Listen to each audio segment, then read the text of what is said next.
പിതാവിന്റെ സ്നേഹാർദ്രമായ കത്ത്. കുഞ്ഞേ, നീ ഇപ്പോൾ കേൾക്കാൻ പോകുന്ന വാക്കുകൾ തികച്ചും സത്യമാണ്. നീ അനുവദിക്കുമെങ്കിൽ അവ നിന്റെ ജീവിതത്തെ വ്യത്യാസപ്പെടുത്താൻ മതിയായതാണ്. കാരണം നിന്നെ സ്നേഹിക്കുന്ന ഒരു പിതാവിന്റെ ഹൃദയത്തിൽ നിന്ന് വരുന്ന വാക്കുകളാണവ. നിന്റെ ജീവിതത്തിൽ ഇന്നുവരെ നീ അന്വേഷിച്ചു കൊണ്ടിരുന്ന പിതാവ് തന്നെയാണിത്. ആ പിതൃഹൃദയത്തിൽ നിന്നുള്ള സ്നേഹാർദ്രമായ ഈ കത്ത് നിനക്കു വേണ്ടി മാത്രമാണ്. എന്റെ പ്രിയപ്പെട്ട കുഞ്ഞെ, നീ എന്നെ അറിയുന്നില്ലെങ്കിലും നിന്നെക്കുറിച്ചുള്ള എല്ലാ കാര്യങ്ങളും ഞാൻ നന്നായിട്ട് അറിയുന്നുണ്ട്. നീ ഇരിക്കുന്നതും എഴുന്നേൽക്കുന്നത് പോലും ശ്രദ്ധിക്കുന്ന ഞാൻ നിന്റെ എല്ലാ വഴികളെക്കുറിച്ചും തികച്ചും പരിചിതനാണ്. നിന്റെ തലയിലെ മുടികൾ പോലും എണ്ണപ്പെട്ടിരിക്കുന്നു. എന്റെ സാദൃശ്യത്തിൽ തന്നെയാണല്ലോ നീ സൃഷ്ടിക്കപ്പെട്ടത്. എന്റെ സന്താനമായ നീ ജീവിക്കുന്നതും ചരിക്കുന്നതും നിലനിൽക്കുന്നതും എന്നിൽ തന്നെയാണല്ലോ. നിന്റെ അമ്മയുടെ ഉദരത്തിൽ നീ ഉരുവാകും മുൻപ് നിന്നെ ഞാൻ കാണുകയും സൃഷ്ടിപ്പിന് പദ്ധതി ഇട്ടപ്പോൾ തന്നെ നിന്നെ തിരഞ്ഞെടുക്കുകയും ചെയ്തതാണ്. നിന്റെ ജനനം ഒരിക്കലും ഒരു യാദൃച്ഛിക സംഭവമായിരുന്നില്ല. നിന്റെ ദിനങ്ങളെല്ലാം എന്റെ പുസ്തകത്തിൽ എഴുതപ്പെട്ടിരുന്നു. നിന്റെ ജനനത്തിന്റെ കൃത്യസമയം നിർണയിച്ച ഞാൻ നീ ഭൂമിയിൽ എവിടെ ജീവിക്കണം എന്നും തീരുമാനിച്ചു. നിന്റെ അമ്മയുടെ ഉദരത്തിൽ ഭയങ്കരവും അതിശയകരവുമായി സൃഷ്ടിക്കപ്പെട്ട നീ തക്ക സമയത്ത് ഭൂമിയിൽ പിറന്നു വീണതും എന്റെ നിർണയപ്രകാരം തന്നെയായിരുന്നു. കുഞ്ഞെ, എന്നെ അറിയാത്തവർ എന്നെ കോപിഷ്ഠനായ വിദൂരതയിൽ കഴിയുന്ന ഒരുവനായി തെറ്റായ നിലയിൽ ചിത്രീകരിച്ചിട്ടുണ്ട്. എന്നാൽ സ്നേഹത്തിന്റെ മൂർത്തിഭാവമായ ഈ നിന്റെ പിതാവ് ആ സ്നേഹം നിന്നിൽ ചൊരിയുവാൻ എത്രമാത്രം കൊതിക്കുന്നെന്നോ. ലോകത്തിലെ ഏത് പിതാവിന് നൽകാൻ കഴിയുന്നതിലും അധികം സ്നേഹവാത്സല്യങ്ങൾ നിനക്ക് നൽകാൻ എനിക്ക് കഴിയും.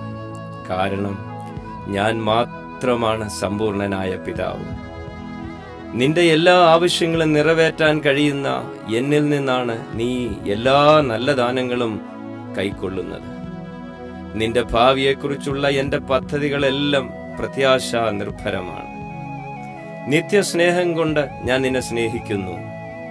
കടൽക്കരയിലെ മണൽത്തരികൾ പോലെ അസംഖ്യമാണ് നിന്നെക്കുറിച്ചുള്ള എന്റെ വിചാരങ്ങൾ.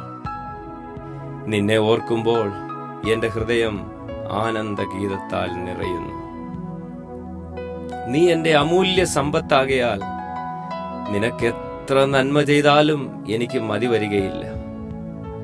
നിന്നെ അചഞ്ചലനായി ഉറപ്പിച്ചു നിർത്തുവാൻ ഞാൻ എന്തുമാത്രം കൊതിക്കുന്നു. വലുതും അത്ഭുതകരവുമായ കാര്യങ്ങൾ നിന്നെ കാണിക്കുവാൻ എനിക്ക് ആഗ്രഹമുണ്ട്. പൂർണ്ണ ഹൃദയത്തോടെ നീ അന്വേഷിച്ചാൽ നിശ്ചയമായും എന്നെ കണ്ടെത്തും. എന്നിൽ തന്നെ പ്രമോദിച്ചു കൊള്ളുക. നിന്റെ ഹൃദയത്തിന്റെ ആഗ്രഹങ്ങൾ ഞാൻ സാധിപ്പിച്ചു തരാം. ഞാൻ തന്നെയാണല്ലോ ആ ആഗ്രഹങ്ങൾ നിന്റെ ഉള്ളിൽ തന്നത്. നിനക്ക് ഭാവനയിൽ കാണാൻ കഴിയുന്നതിലും അധികം കാര്യങ്ങൾ ചെയ്തു തരാൻ ഞാൻ ശക്തനാണ്. നിന്റെ എല്ലാ കഷ്ടങ്ങളിലും ആശ്വാസം നൽകുന്ന, നിന്നെ ധൈര്യപ്പെടുത്തുന്ന പിതാവാണ് ഞാൻ. ഹൃദയം തകർന്നിരിക്കുമ്പോൾ ഞാൻ അടുത്തുണ്ട്. ഒരിടയൻ കുഞ്ഞാടിനെ മാറോട് ചേർത്തുകൊള്ളുന്നത് പോലെ ഞാൻ നിന്നെ വഹിച്ചിരിക്കുന്നു. ഒരു ദിവസം നിന്റെ കണ്ണിൽ നിന്നും എന്നേക്കുമായി ഞാൻ കണ്ണുനീർ തുടച്ചു കളയും. ഈ ഭൂമിയിൽ നീ സഹിച്ച വേദനയെല്ലാം അന്ന് മാറും. എന്റെ പുത്രനായ യേശുവിനെ ഞാൻ സ്നേഹിക്കുന്നത് പോലെ നിന്റെ പിതാവായ ഞാൻ നിന്നെയും സ്നേഹിക്കുന്നു. എന്നോടുള്ള നിന്റെ സ്നേഹം യേശുവിലാണ് വെളിപ്പെടുത്തിയത്. എന്റെ പുത്രനായ യേശു മാത്രമാണ് എന്നെ പൂർണ്ണമായ അളവിൽ പ്രതിനിധാനം ചെയ്യുന്നത്. ഞാൻ നിന്റെ ശത്രുവല്ല, മറിച്ച് മിത്രമാണെന്ന് കാണിക്കാനാണ് യേശു വന്നത്. നിന്റെ പാപങ്ങളെ ഞാൻ കണക്കിടുന്നില്ല എന്നവൻ പറഞ്ഞില്ലേ? ഞാനും നീയും ഹൃദയംഗമായി അടുക്കുവാനായിട്ടാണ് യേശു മരിച്ചത്. അവന്റെ മരണം എനിക്ക് നിന്നോടുള്ള അതുല്യ സ്നേഹത്തിന്റെ പ്രതിഫലനമായിരുന്നു. നിന്റെ സ്നേഹം സമ്പാദിക്കാൻ ഞാൻ സ്നേഹിച്ചിരുന്ന വിലപ്പെട്ടതെല്ലാം ഉപേക്ഷിച്ചതാണ്. എന്റെ പുത്രൻ എന്ന ദാനം നീ സ്വീകരിക്കുമ്പോൾ എന്നെയാണ് നീ സ്വീകരിക്കുന്നത്. എന്റെ സ്നേഹത്തിൽ നിന്ന് നിന്നെ ഇനി ഒന്നും വേർപിരിക്കയില്ല. എന്റെ ഭവനത്തിലേക്ക് വരൂ. സ്വർഗം കണ്ടിട്ടുള്ളതിൽ വെച്ച് ഏറ്റവും വലിയ വിരുന്ന് നിനക്കായി കാത്തിരിക്കുന്നു. ഞാൻ എന്നും ഈ വിധത്തിലുള്ള ഒരു പിതാവായിരുന്നു, ഇനി എന്നും അങ്ങനെ തന്നെ ആയിരിക്കുകയും ചെയ്യും. നീ എന്റെ മകനായി തീരുമോ? ഇതാണ് എന്റെ ചോദ്യം. കുഞ്ഞെ, ഞാൻ നിനക്കായി കാത്തിരിക്കുന്നു. സ്നേഹനിധിയായ നിന്റെ പിതാവ്, സർവശക്തനായ ദൈവം.